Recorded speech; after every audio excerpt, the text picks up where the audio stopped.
Voting on the basis of. When it's time to vote, what do some people consider when they are voting? Some people consider public opinion polls. They actually look at who is in the lead in the polls and figure, oh, 51% of the people can't be wrong, and will select a candidate based on the fact that they're winning the polls. So we call that jumping on the bandwagon.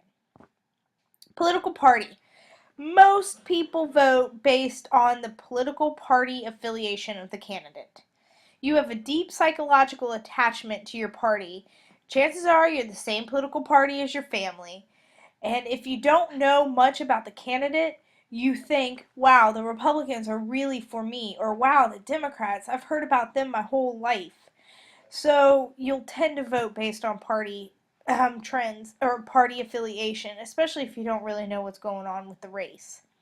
Since the 1970s, however, we've had more independent voters. I'm going to call them indies just for the sake of not having to spell out independence, and I can save some room on this slide. You have two types of independents. You have independents that tend to lean to one side of the spectrum or the other, or you have independents who don't vote. Now, I tend to be an independent who leans. I'm very moderate, and it depends on the weather of whether I'm leaning a little bit to the left or a little bit to the right of the political spectrum. But I'll vote. And I will generally, I won't vote for the independent candidate. I will vote for either a Republican or a Democratic candidate. But I don't do the second thing, and that's don't vote. Some independents look at the two political parties and are so, you know, they're so turned off by their party platforms or what their parties are talking about that they just choose not to vote because they think, I'm not going to vote for the lesser of two evil candidates. I'm just not going to do it. I'm not going to participate. Independents are underestimated, though. It's hard to measure them because in some states you are required to register with one party or the other in order to participate in the primary elections. And I'll talk about that a little bit more later. But some independents actually register as Democrat or Republican, so it's really hard to count how many independents are out there. Um, the more information you have, the more policy information, or the more you know about the candidate, the more likely you're going to defect from a party.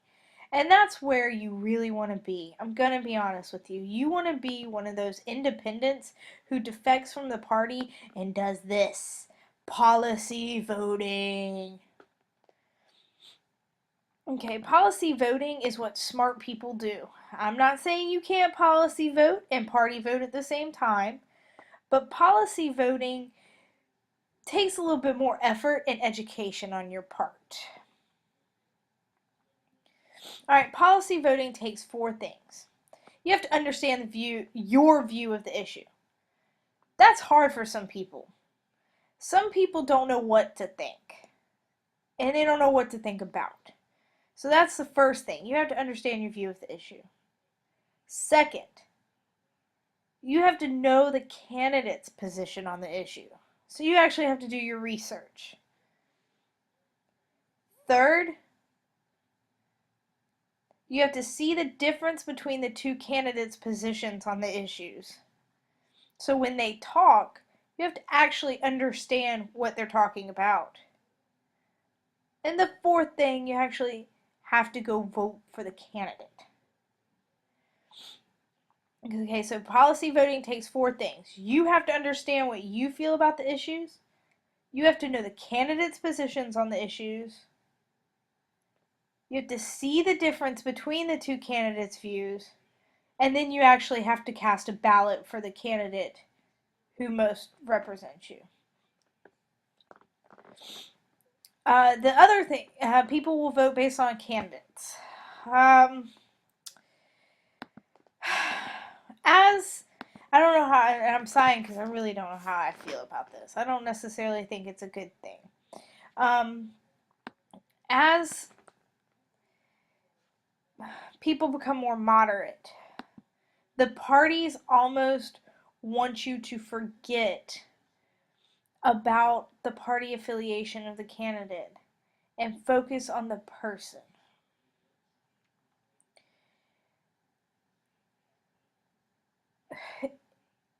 appeal, integrity, reliability, and competence. Or appeal is based on integrity, reliability, and competence. I'm sorry.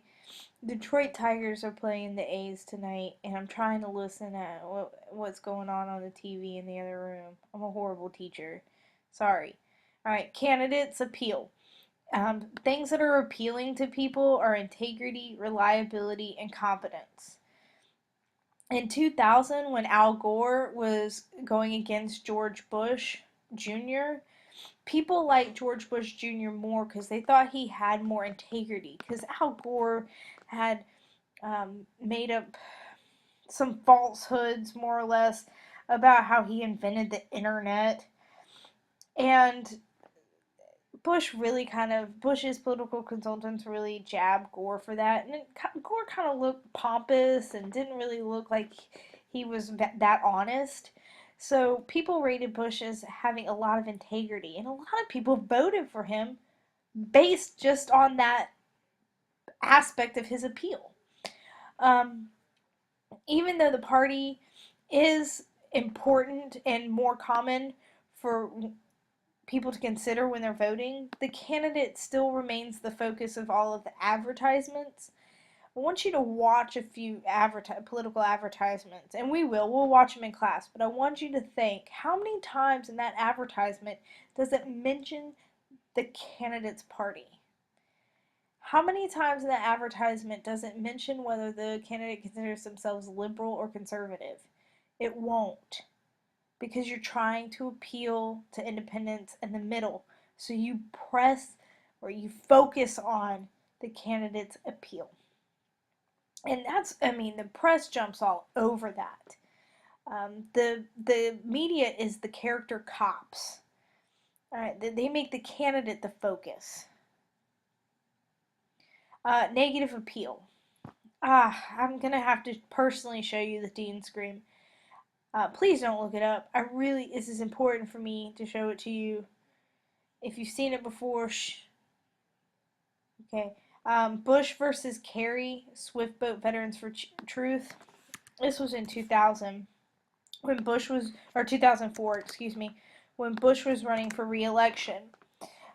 Bush didn't run these commercials. Let me make that clear.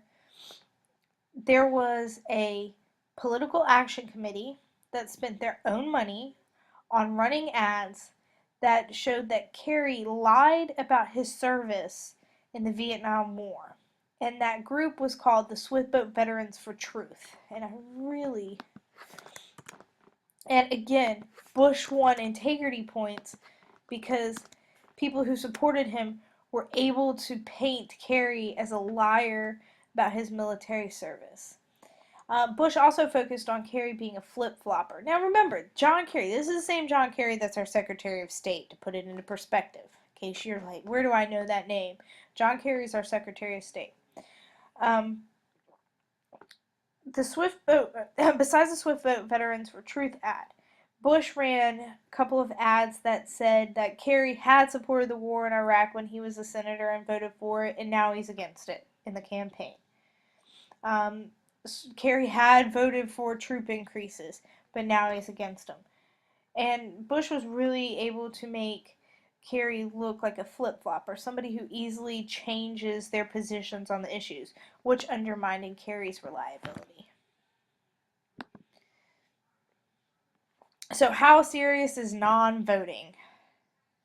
Well, you might think, I live in America. I have the choice. If I don't want to vote, I don't have to vote. Nobody can force me to vote. It is up to me. This is democracy. If I don't feel like participating in it, so who cares? The problem is that when you don't vote, when people do not show up, the candidate who gets elected has lower legitimacy and does not have a mandate from the people. Mandate or legitimacy is the idea that winning an election means you have the green light to push your policies and promises through. So it's the idea that winning an election means you can do what it takes to satisfy the people who voted for you. And if a lot of people vote for you, then you have a bigger mandate. if a lot of people show up, if the voter turnout is 60%, and over half those people like you have a large mandate. You have a high legitimacy rate. But if people don't come out to vote, you really don't have a lot to work with. Yeah, the people aren't that jazzed about you. They're not that thrilled that you're the president. Some people still say it's not a big deal. If people don't vote, that's their problem. They know how to, it's not that hard to do, they're choosing not to. Then the other side of the coin is not voting perpetuates class elitism. Remember from a couple of slides back, I showed you a graph that said the more income you have, the more likely you are to vote. So that means that the politicians are going to listen to the people with the higher levels of income. Meaning the people who need the government's help the most aren't giving their input. Politicians aren't going to pay attention to you or write legislation that benefits you if you do not contribute to the system. Politicians don't pay attention to youth and minorities because of this.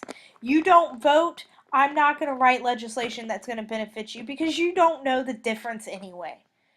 That's why politicians don't have a problem raising the interest rate on student loans. What are you going to do about it?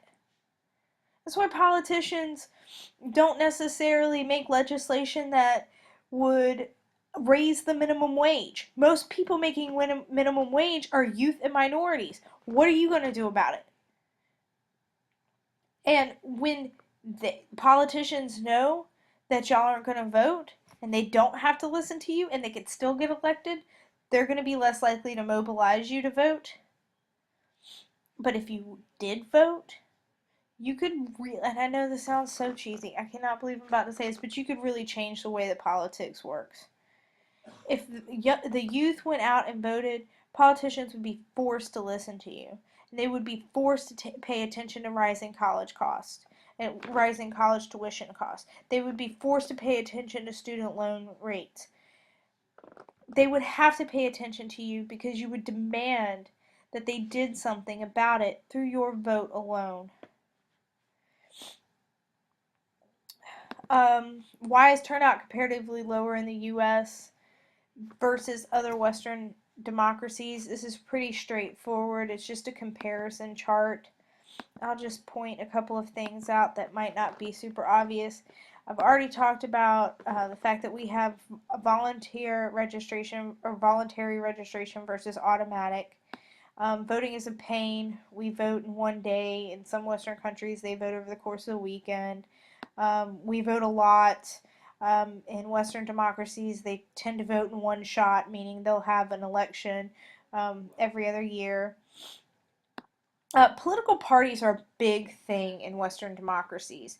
There's multi-party systems. People are actually card-carrying members of their party, so they have a lot of efficacy and they feel it's very important to go and support their party, so they'll go vote.